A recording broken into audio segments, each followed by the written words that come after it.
रहमतुल्लाहि व बरकातुहू। अल्हम्दुलिल्लाहि व कफ़ा वस्सलातु वस्सलामु अला इबादिहिल्लज़ीना इस्तफ़ा, अम्मा बअद।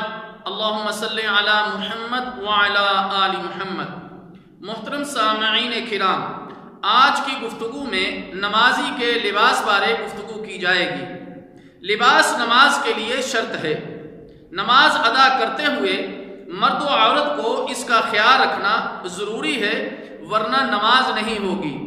नमाजी को नमाज के दौरान कुछ शुरूत और कुछ उसूलों को मद्देनज़र रखना चाहिए। उनमें से कुछ असूल और शुरूत हमने पिछले 2 दरसों में आपके सामने बयान किए हैं। आज मज़ीद कुछ उसूल आप अहबाब के सामने बयान करना है। नंबर 1, अपनी इस्तेदाद के मुताबिक लिबास साफ सुथरा और अच्छा हो। अल्लाह ताला जल्ला शानहू का फरमान है, अऊज़ु बिल्लाहि स्समीइल अलीम मिनश शैतानिर रजीम, या बनी आदम खुदू ज़ीनतकुम इंद कुल्लि मस्जिद। ए आदम की औलाद, हर इबादत के मौका पर अपनी जीनत से आरास्ता हो जाओ, यानी पूरा लिबास पहनो। लिहाजा नमाज के लिए अच्छा और मुकम्मल लिबास पहनकर आना चाहिए। फटा पुराना, मैला कुचैला या सोने वाला लिबास पहनकर आना गैर मुनासिब है। हजरत नाफ़े ताबई हैं रहमहुल्लाह ताला बयान करते हैं कि एक दिन मैं एक ऐसे कपड़े में नमाज पढ़ रहा था जिसे मैं चारा काटने के लिए इस्तेमाल करता था। तो अब्दुल्ला बिन उमर रज़ी अल्लाह ताला अन्हु ने फरमाया, क्या मैंने तुझे कपड़े खरीद कर नहीं दिए? अगर मैं तुझे इसी हालत में कहीं बाजार वगैरह की तरफ भेजूं तो क्या तू चला जाएगा? नाफे रहमहुल्लाह ताला कहते हैं, मैंने कहा कि नहीं। फिर अब्दुल्ला बिन उमर रज़ी अल्लाह ताला अन्हु फरमाते हैं, अल्लाह ताला जल्ला शानहू ज्यादा हक रखता है कि उसके लिए जीनत इख्तियार की जाए। नंबर 2, लिबास इतना खूबसूरत न हो कि नमाज में उसी की तरफ बार बार ख्याल जाता रहे, बल्कि सादा होना चाहिए।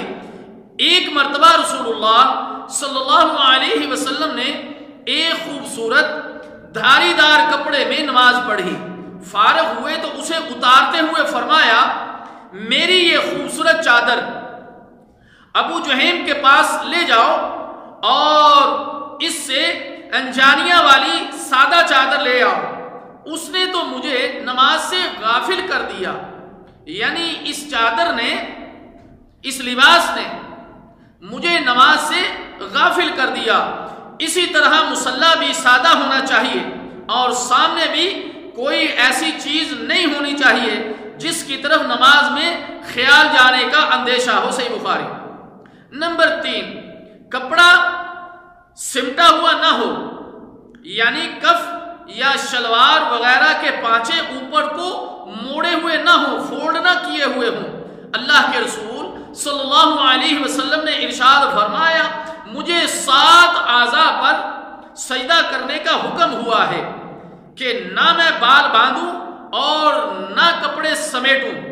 बाज लोग वुजू करके आते हैं तो उनके कफ ऊपर चढ़े हुए होते हैं और वो उसी हालत में नमाज शुरू कर देते हैं। ये सही नहीं है। नंबर 4, सिर्फ एक लंबा कमीज पहना हो तो नमाज पढ़ते हुए गिरेबान को बंद कर लेना चाहिए ताकि रुकू वगैरह करते हुए शर्मगाह की तरफ नजर ना पड़े। सुनन अबी दाऊद। नंबर 5, कपड़ा कम हो तो सिर्फ तय बांध कर सतर ढांक लेना चाहिए। सही बुखारी। उसके बाद हम इन बातों का जिक्र करेंगे जो नमाज में लिबास के हवाले से मर्द या औरत के साथ खास हैं।